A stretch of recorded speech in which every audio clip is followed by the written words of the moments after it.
राधे राधे दोस्तों, आज हम आपके लिए लेके आए हैं अनंत चतुर्दशी व्रत की कथा। अनंत चतुर्दशी भाद्रपद माह की शुक्ल पक्ष की चतुर्दशी को भगवान अनंत का व्रत रखकर मनाई जाती है। इस व्रत के नाम से ही यह जान पड़ता है कि यह दिन उस अंत न होने वाले सृष्टिकर्ता अर्थात विष्णु भगवान की भक्ति का दिन है। अनंत भगवान विष्णु और कृष्ण का ही रूप है और शेष नाग काल के रूप में विद्यमान है, इसलिए दोनों की एक साथ पूजा की जाती है। इस दिन व्रत करने वाला स्नान करके कलश को स्थापित करें। कलश पर अष्टदल कमल के समान बने बर्तन में उषा से निर्मित अनंत भगवान की स्थापना करें। उसके पास 14 गांठ लगाकर हल्दी से रंगे कच्चे डोरे को रखें और गंध, अक्षत, पुष्प, धूप, दीप और नैवेद्य से पूजा अर्चना करें। इसके बाद अनंत भगवान का स्मरण करके शुद्ध अनंत डोरे को अपनी दाई भुजा पर बांधना चाहिए। यह धागा अनंत फल देने वाला है। अनंत की 14 गांठें 14 लोकों का प्रतीक है। उसमें अनंत भगवान विद्यमान है। इसकी कथा इस प्रकार है। एक बार महाराज युधिष्ठिर ने राजसूय यज्ञ किया। यह यज्ञ मंडप का निर्माण बहुत ही सुंदर और अद्भुत था। उसमें स्थल में जल और जल में स्थल की भ्रांति होती थी। यज्ञ मंडप की शोभा देखते ही बनती थी। दुर्योधन एक जगह को स्थल समझकर कुंड में जा गिरा। द्रौपदी ने उसका उपहास करते हुए कहा कि अंधे की संतान भी अंधी ही है। इस कटु वचन ने उसके हृदय पर बाण का काम किया। कुछ दिनों के बाद इसका बदला लेने के लिए पांडवों को हस्तिनापुर बुलाकर द्रुत क्रीड़ा में छल से पांडवों को परास्त किया और पांडवों को 12 वर्ष का वनवास भोगना पड़ा। वन में रहते हुए पांडवों को अनेक कष्टों का सामना करना पड़ा। एक दिन वन में युधिष्ठिर से मिलने भगवान श्री कृष्ण आए।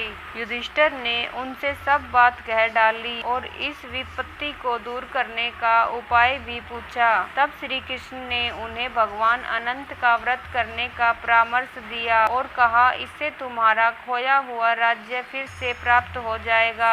इसमें वार्तालाप के बाद श्री कृष्ण ने युधिष्ठिर को एक कथा सुनाई। प्राचीन काल में एक ब्राह्मण था। इसके एक कन्या थी जिसका नाम सुशीला था। बड़ी होने पर ब्राह्मण ने सुशीला का विवाह कौंडिन्य ऋषि से कर दिया। कौंडिन्य ऋषि सुशीला को लेकर अपने आश्रम को चला गया। रास्ते में रात हो जाने पर वे नदी के तट पर ही स्नान करने लगे। सुशीला के पूछने पर उन्होंने विधि पूर्वक अनंत व्रत की महत्वता समझा दी। सुशीला ने वही उस व्रत का अनुष्ठान करके 14 गांठों वाला डोरा हाथ में बांध लिया और अपने पति के पास आ गई। कौंडिन्य ऋषि ने सुशीला के हाथ में बंधे धागे के बारे में पूछा तो उसने सारी बात विस्तार पूर्वक बता दी। कौंडिन्य सुशीला की बातों से प्रसन्न हो गए तथा उसके हाथ में बंधे डोरे को अग्नि में डाल दिया। वह अनंत भगवान का अपमान था।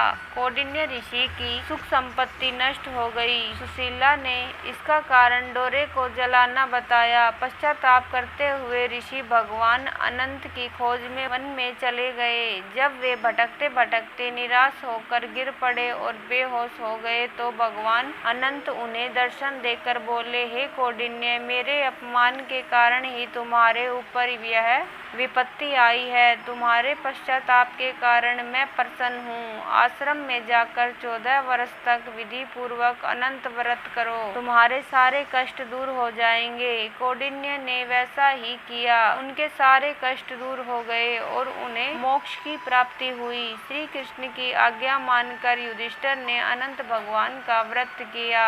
इसके प्रभाव से पांडवों को महाभारत युद्ध में विजय प्राप्त हुई। तो दोस्तों, ये थी अनंत चतुर्दशी व्रत की कथा। यदि आपको पसंद आई हो तो मेरे चैनल को सब्सक्राइब कर ले ताकि आपको आने वाली हर कहानी की नोटिफिकेशन मिल जाए। धन्यवाद दोस्तों कहानी सुनने के लिए।